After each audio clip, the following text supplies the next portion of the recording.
पहले देखते हैं हार्ट क्या है। ये देखिए मैं ड्रॉ करता हूं। ये कौन है? हम और आप। ये है हमारा पूरा बॉडी और ये देखिए हार्ट है। यहाँ पे हार्ट होता है। कितना बड़ा हार्ट का साइज होता है? करीब करीब 300 ग्राम वजन होता है इसका। एक समझ लीजिए एक एप्पल के जितना हार्ट होता है। ये पंप करता रहता है और ये जब पंप करता है तो यहाँ से ब्लड पूरे शरीर को जाता है। मैं हार्ट को थोड़ा बड़ा करके दिखाता हूँ। ये जो हार्ट है ये 70 बार हर मिनट में पंप करती है। 1 घंटे में 4300 बार और 24 घंटे में करीब 1 लाख बार पंप करती है। और हर बार ये जब पंप करती है इससे ब्लड निकलती है और ब्लड पूरे बॉडी को जाती है। बॉडी के हर पार्ट को ब्लड मिल जाता है। देखते हैं हार्ट को थोड़ा बड़ा करके दिखाता हूं। देखिए आप, ये देखिए ये हार्ट है बड़ा करके।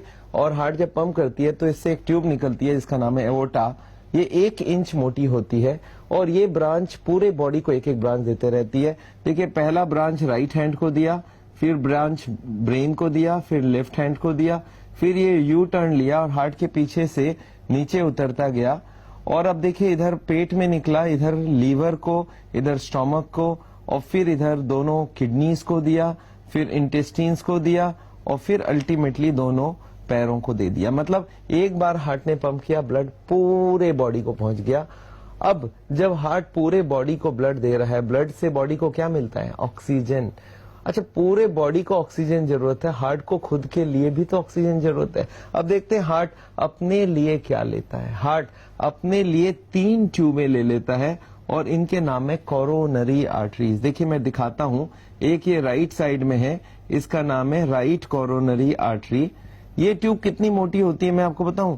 ये करीब करीब एक बच्चे पेंसिल से लिखते हैं इतना बड़ा होता है हार्ट का जो ये ट्यूब्स होते हैं उनके साइज। एक का नाम है आरसीए, राइट कोरोनरी आर्टरी। ये है राइट वाली ट्यूब। लेफ्ट में 2 ट्यूब है और ये दोनों ट्यूब को यहाँ पे दिखाता हूँ। देखिए एक ट्यूब पहले निकला, एक पीछे की तरफ घूम के चली गई, इसका नाम है लेफ्ट सर्कमफेरेंस।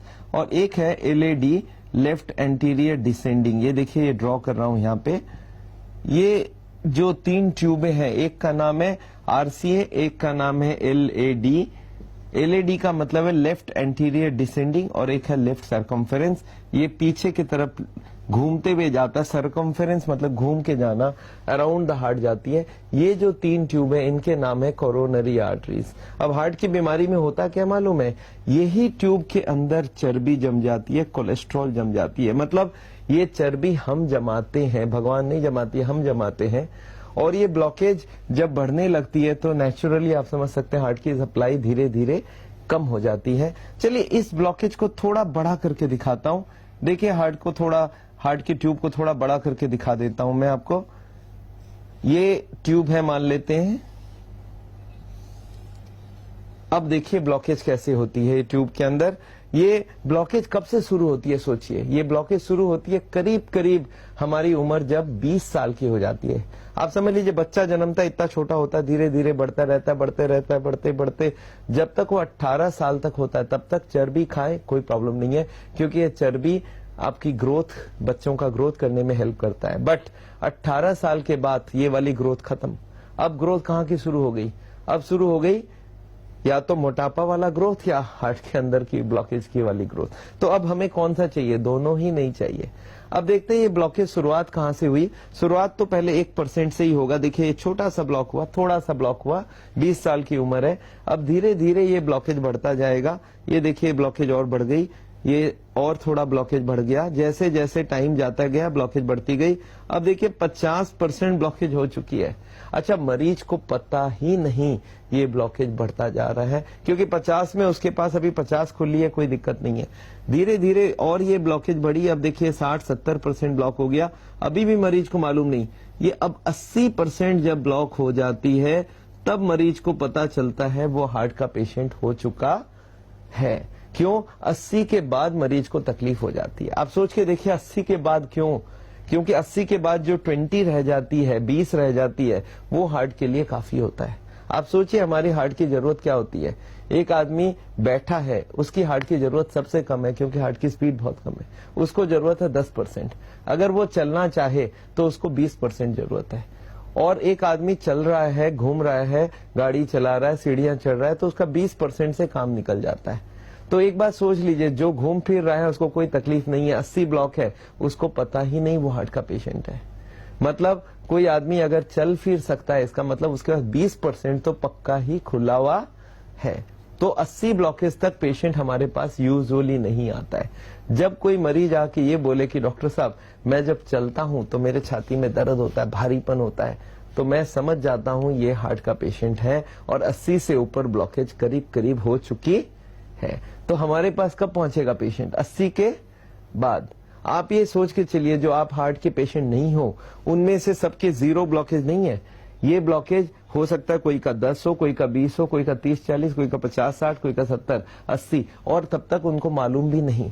तो मैं जो आज हार्ट की बीमारी को रोकने की बात कर रहा हूँ, ये जो चर्बी ना जमने की बात कर रहा हूँ, ये ऐसा जरूरी नहीं है सिर्फ हार्ट के पेशेंट को ही मालूम होना चाहिए, ये तो सबके लिए मालूम होना चाहिए कि भाई अब मेरी अगर ब्लॉकेज बढ़ रही है तो ये ब्लॉकेज बढ़नी नहीं चाहिए। अच्छा, अब एक बात सोचते हैं, ये ब्लॉकेज जब 80 के ऊपर चला जाए तो पेशेंट आके कंप्लेन करता है, सर मैं जब चलता हूं तो मेरे को छाती में दर्द होती है, और ये दर्द लेफ्ट हैंड में होती है, लेफ्ट साइड में होती है, और ये हाथ में भी जाती है। कुछ लोगों को चोकिंग होती है, सांस फूल जाती है। कुछ लोग बोलते हैं मुझे धड़कन तेज हो जाती है, मेरे को लगता है छाती में कोई जलन आ रहा है। तो ये सब सिम्टम्स को हम लोग बोलते हैं एंजाइना, और इसका मतलब ही है 80 से ऊपर ब्लॉकेज हो चुका है। अब अगर हम कॉमन सेंस को यूज करें, कोई आदमी को पूछूं सब ये है हार्ट की बीमारी और जिसमें 10 करोड़ हार्ट के पेशेंट इंडिया में है, और इस बीमारी का करें क्या, तो आपका दिमाग इमीडिएटली पूछेगा कि डॉक्टर साहब एक बार बताइए ये ब्लॉकेज हो क्यों रहा है, कौन सा ऐसा कारण है जो अंदर जम रही है। एक आदमी मेरे को और स्ट्रेट क्वेश्चन पूछा कि डॉक्टर साहब अगर इसकी जो ब्लैक वाली आप दिखा रहे हो इसका एक पीस निकाल लूं काट के चाकू से और इसको माइक्रोस्कोप में देखूं तो इसमें दिखेगा क्या? इसमें 2 आइटम दिखेगा, इसका नाम है चर्बी और इसका मेडिकल नाम है कोलेस्टेरॉल एंड ट्राइग्लिसराइड्स। तो इन दोनों का नाम एक बार नोट बना लेते हैं। एक का नाम है कोलेस्टेरॉल, ये ब्लॉकेज बनाती है, और एक का नाम है ट्राइग्लिसराइड्स। ये 2 जो आइटम्स हैं इनको आपको बहुत अच्छे से समझना पड़ेगा, और ये 2 आइटम को अगर हम ब्लॉकेज से रोक दें, इनको अगर हम खाने में बंद कर दें तो हार्ट की बीमारी बनना बंद हो जाएगा, ये ब्लॉकेज बढ़ना बंद हो जाएगा, और ये बहुत जरूरी है। तो अगर आप कॉमन सेंस को यूज करते हैं तो क्या बोलते हैं डॉक्टर साहब ये जो बीमारी का असली कारण है ये कोलेस्ट्रॉल ट्राइग्लिसराइड, इनको क्यों नहीं हटाते हैं? सावल में हम सिर्फ यही बात समझा रहे हैं कि जो ब्लॉकेज बढ़ रही है, जो कारण है कोलेस्ट्रॉल और ट्राइग्लिसराइड, इसी को हटाइए। तो आप ये पूछेंगे डॉक्टर साहब ये कोलेस्ट्रॉल है कौन सी फूड? ये आपको मैं बता दूं, कोलेस्ट्रॉल एक ही खाने में होता है, वो है एनिमल फूड। एनिमल फूड का क्या मतलब है? जो भी प्राणी से बना हुआ खाना है, जैसे आपका चिकन है, मटन है, बीफ है, अंडा है, मछली है, और दूध भी याद रखिए एनिमल से बना हुआ है। एक बार और गांठ बांध ले, कोई भी प्लांट फूड में कोलेस्ट्रॉल होता ही नहीं है। अगर मैं आपको पूछूं कोई भी प्लांट फूड, जैसे मैं बोल दूं भाई काजू में कितनी कोलेस्ट्रॉल है, तो आपको बोलना है no cholesterol because it is a plant food. अगर मैं बोलूं सफोला सनफ्लावर ऑयल में कितनी कोलेस्ट्रॉल है, सनफ्लावर प्लांट है तो इसमें एनिमल है नहीं, तो आप लिख सकते हैं 0 कोलेस्ट्रॉल। तो मतलब ये जो तेल है वो कोलेस्ट्रॉल नहीं है। तो आप पूछते सब ये तेल फिर कौन सा चीज है? ये है ट्राइग्लिसराइड्स। याद रखिएगा तेल का जो मेडिकल नाम है वो है ट्राइग्लिसराइड्स। तो आप बोलेंगे सर फिर तेल तो नहीं लेना चाहिए, मैं बोलूंगा यही तो हार्ट की बीमारी का असली जड़ है। ये तेल और ये कोलेस्ट्रॉल, ये ट्राइग्लिसराइड और कोलेस्ट्रॉल, अगर इन दोनों को आपने बंद कर दिया तो हार्ट की बीमारी रुक जाएगी, बढ़ नहीं सकती है। और अगर सप्लाई पूरी की पूरी बंद कर दी तो ना सिर्फ बीमारी रुक जाएगी, बीमारी अंदर से निकल के आएगी, थोड़ी कम हो जाएगी ब्लॉकेज। और यही हम आपसे चाहते हैं कि ब्लॉकेज बढ़ाना बंद करो। अगर तेल की बात करते हैं तो लोग मुझे पूछते हैं सर ये तेल जम क्यों रहा है? मैं आपको बताता हूँ, आप खाने में, किचन में जब खाने में तेल यूज करते हैं, आप एक काम कीजिए, शाम को किचन में जाइए और जहां खाना बना है, गैस की चूल्हा जो है उसके बगल वाले टाइल में हाथ लगा के देखिए हाथ में क्या जम रहा है। आप देखेंगे हाथ में कुछ गीला गीला सा कोई ग्रीजी आइटम जम रहा है, वो क्या है? तेल है। अच्छा, लेडीज लोग उसको साबुन लगा लगा के शाम को साफ करती है। अच्छा, एक लेडी को मैंने बोला 1 महीने तक साफ नहीं करने दूंगा। आप सोच सकते हैं क्या होने वाला है? वो तेल का लेयर बाय लेयर जमता रहेगा।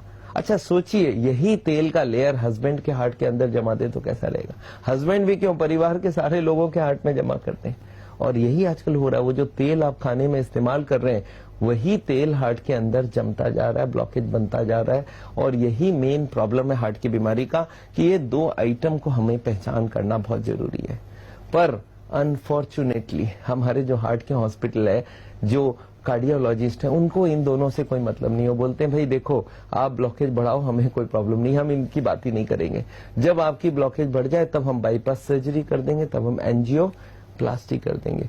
ये मेरे को बहुत गलत लग रहा है। मेरे को लग रहा है जो हार्ट के पेशेंट्स को पहले तो ये बता देना चाहिए कोलेस्ट्रॉल है क्या चीज, ट्राइग्लिसराइड है क्या चीज, तो उसकी हार्ट की ब्लॉकेज बढ़ना बंद हो जाए और हार्ट की बीमारी बढ़ेगा नहीं, तो आपको डरने की कोई जरूरत नहीं है। एक बार सोच के देखिए, ये हार्ट अटैक रोकना कैसे है। एक आदमी को मैं कभी कभी पूछ लेता हूं, एक नोट की गड्डी है और उसमें रबर बैंड लगा है, मैं नोट घुसाए जा रहा हूं, तो रबर बैंड का क्या होगा, खींचता जाएगा, रबर बैंड एक दिन बस्ट हो जाएगा। अगर मैं बोलूं कि रबर बैंड ना बस्ट हो, उसके लिए क्या करना है, तो आपके पास इमीडिएटली आता है कि डॉक्टर साहब फिर नोट घुसाना बंद करो। मतलब अगर इसके अंदर मैं और कुछ कोलेस्ट्रॉल और फैट ना घुसाऊं तो फटने का चांस नहीं है। मैं एक स्टेप और आगे जाता हूं, कुछ नोट निकाल लेते हैं। आप सोचिए अगर ब्लॉकेज के अंदर से कुछ नोट निकाल लें, कुछ फैट निकाल ले, तो हार्ट अटैक के चांसेस क्या है, फिर कोई चांस नहीं है। ये एक सिंपल लॉजिक आपको समझना होगा कि नोट की गड्डी से मैं नोट निकाल रहा हूं, रबर बैंड ढीला हो रहा है, अब फटने के चांस। और यही मैं हजारों लोगों को सिखा रहा हूं कि अगर आपकी ब्लॉकेज 70 है, 80 है, 90 है और अभी तक हार्ट अटैक नहीं हुआ है, और अगर आपने ये कोलेस्ट्रॉल ट्राइग्लिसराइड को एकदम खत्म कर दिया और इसके अंदर से सप्लाई, बॉडी को सप्लाई बंद कर दिया कोलेस्ट्रॉल ट्राइग्लिसराइड का, तो बॉडी क्या करेगा, अंदर से जो कोलेस्ट्रॉल ट्राइग्लिसराइड है उसको निकाल लेगा।